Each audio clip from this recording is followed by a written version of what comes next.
Hi, my name is Reagan Dressler, and my story is Cajun Magic. Jessica, I can't stay here anymore. I've never seen anything like it in all my 10 years of living, Bailey whispered into the phone, blockading the bathroom door. Before 2 days ago, when Aunt Vicky, Uncle Burl, and her 5 cousins picked her up from the airport, she believed that Southerners act and lived a little differently compared to fellow Yankees and herself up in Chicago. Today, she had a complete different opinion of the matter. They are completely, entirely, no mistake about it, weird. Bailey, are you sure you're not just making up stories? Louisiana is a little ways away, but it's still American. Where exactly did you say you were at again? Jessica replied with nearly no sympathy. I'm at Aunt Vicky's friend's house in middle of nowhere, Louisiana. A bunch of families got together here to cook and stuff. I hope that's how you would translate it. They said we were going to a shindig? Whatever that means. Honestly, girl, today is the scariest Halloween I've had yet. What are they making? I heard them people cook good. I'm not eating. They said they were cooking mud bugs. What in the world is a mud bug, and why would you eat it? Oh, Bailey, this cute guy just walked by. I have to let you go. Have fun down south, girl, and happy Halloween. Before she could protest, Jessica had already hung up. After a moment, Bailey got up, left the bathroom, and headed for the living room. As she walked down the hallway, she could already hear the women screaming with laughter. The men were outside cooking, and the kids were playing in the woods. Bailey had declined her cousin's invitation to join them because, A, she was apparently the only person in the town that felt the clouds of mosquitoes. B, finding out what attracts those kids to just hang out in the woods scared her. And C, she could only seem to translate half of what those hillbillies were saying. When Bailey reached the living room, she sat on the couch and continued to stare at the women in wonder. Bailey, baby, you can get that remote over yonder to change the channel to your liking, Aunt Vicky said. Oh, thanks. Bailey had to piece together what words she did catch in her aunt's short sentence. Naturally, Aunt Vicky said it southernly slow, but she also cut the ends and beginnings off of most of the words to form the classic Yalbonics. Bailey snatched the remote and flipped to one of her favorite Halloween movies about a group of witches. In the part Bailey was now watching, they were brewing a potion to bewitch someone of their interest. Girls, I ain't meaning to brag, Miss Jones, Aunt Vicky's friend, said, sticking her nose in the big pot of gumbo she was stirring. But with this family recipe, I can make old hubby do whatever I want. She sang a tune in Cajun as she seasoned her gumbo, then smiled.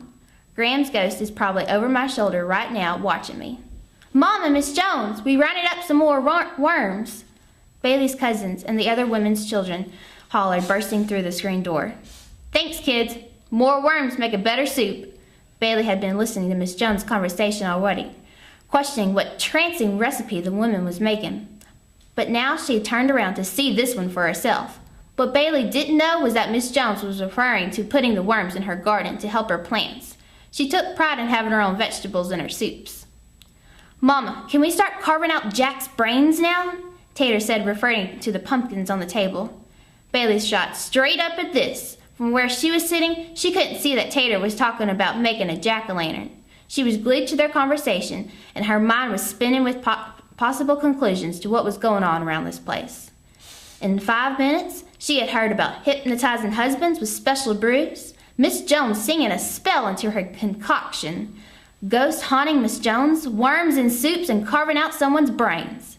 Then a thought sprouted in Bailey's 10-year-old mind. She looked at the TV still playing the witch show. Back at the group in the kitchen, then started to swing her head frantically between the two. In the kitchen, her 11-year-old cousin Mary was watching Bailey intently as she helped the 4-year-old take off his alligator skin boots. A playful yet devious smile grew in her face. Then she whispered something to the other kids.